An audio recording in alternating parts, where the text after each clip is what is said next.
اتفرجت على فيلم 7 دوجز وده رأيي فيه. واخيرا نزل فيلم 7 دوجز المنتظر واللي متوقع ان هو يحقق فوق ال 200 مليون جنيه على اقل تقدير، ده لو ما وصلش النص مليار على الاقل. ده الطبيعي لما يبقى فيلم من انتاج موسم الرياض ومن بطولة كريم عبد العزيز واحمد عز، ده بالنسبة للمصريين، غير بقى مونيكا بولوتشي، اسباسيتو، ماكس هوانج وناصر القصبي، ده حتى سلمان خان كمان مشارك. فيلم اللي شفنا اول لمحات او اعلان منه اعتقد من 2-3 سنين، ففيلم منتظر واخد وقته في التحضير، واخد وقته في التصوير والمونتاج والاخراج والكتابة، فاحنا مستنيين المفروض عظمة، صح؟ خلينا اجاوبك على السؤال ده كمان شويه. في الحقيقه المراجعه دي كان نفسي انها تكون تطبيق، كان نفسي ان انا اقول ان التريلر ظلمه، او ان اكيد كريم عبد العزيز واحمد عز يعملوا فيلم جامد ومجرد بس اكسبكتيشنز عاليه للفيلم، لا الفيلم هيطلع كويس. اظن انت كده ابتديت تفهم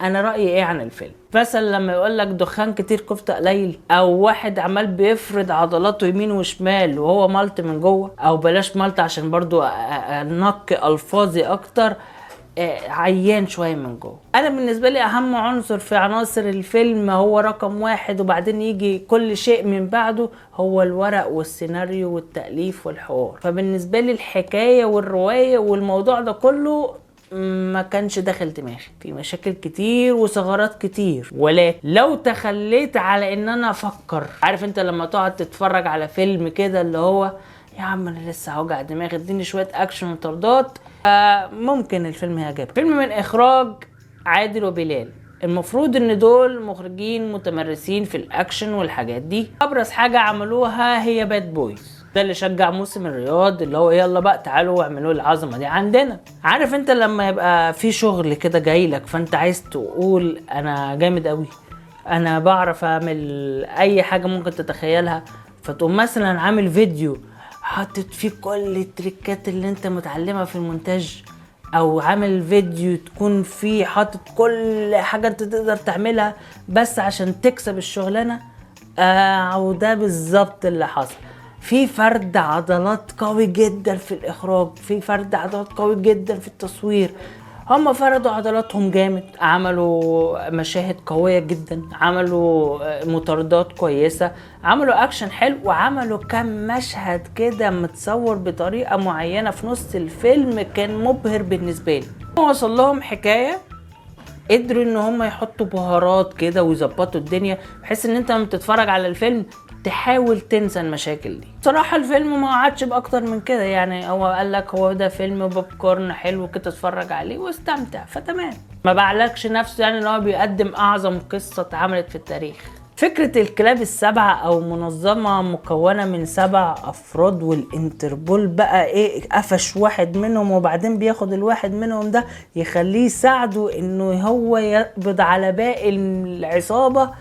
اعتقد شفناها كتير، او جوه منظمة السرية وانتربول وعصابة، شفناها كتير. الفيلم متأثر ببعض الافلام. انا عن نفسي قفشت مثلا كيل بيل، في مكان مشهد اتعمل برسوم وانمي، بس طبعا كيل بيل عملوا احلى بكتير يعني، بس تمام. في جرافيكس كتيره اتحطت في الفيلم، عارف اللي هو انت قاعد بتتفرج تلاقي فيه جرافيكس كده اتحطت بشكل مريب، بس مع مرور الفيلم مع مرور الوقت خلال الفيلم تتعود عليها. لو بقى نسيت كل ده فانت ممكن تستمتع بالفيلم. انا عن نفسي ما استمتعتش قوي، يعني انا ما اشتريتش القصه، بس طبعا انا بحب كريم عبد العزيز واحمد عز، شاري المجهود اللي اتعمل في الاخراج، فيعني كنت يعني مش قاعد متضايق وانا بتفرج على الفيلم، واصحابي اللي كانوا معايا كانوا مبسوطين، فتمام، وين وين سيتويشن. يعني اللي مش هيعجبني او مش اللي على هوايا ففي ناس كتير هيعجبهم. في فيلم هندي اسمه وار 2،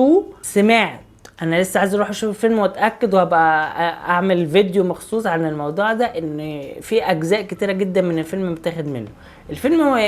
الفيلم واخد برضو من مشاهد من ناس كتير، حس ان انت شفت الحاجه دي قبل كده. في طبعا تاثر بجون ويك وميشن امبوسيبل وحاجات كتير يعني، وانا بتفرج على الفيلم كنت بلقط شويه منهم بس مش فاكر منهم دلوقتي، بس اوفر اول ما ضايقنيش في الفرجة على الفيلم. يعني كنت شايف ان ممكن يكون احسن من كده بكتير، كان توقعات كانت عالية، لكن في النهايه هو فيلم يتشاف، مش هتبقى قاعد متضايق وانت بتتفرج عليه، فتمام. وكده من افلام العيد فاضل فيلم ازمه اللي هيكون ليه مراجعه على القناه قريب جدا، فما تنساش تكون عامل اشتراك عشان يوصلك الفيديو اول ما ينزل. وبس كده، ده كل عندي الفيديو النهارده. كل سنه وانتم طيبين، وان شاء الله اشوفكم الفيديو الجاي. سلام عليكم.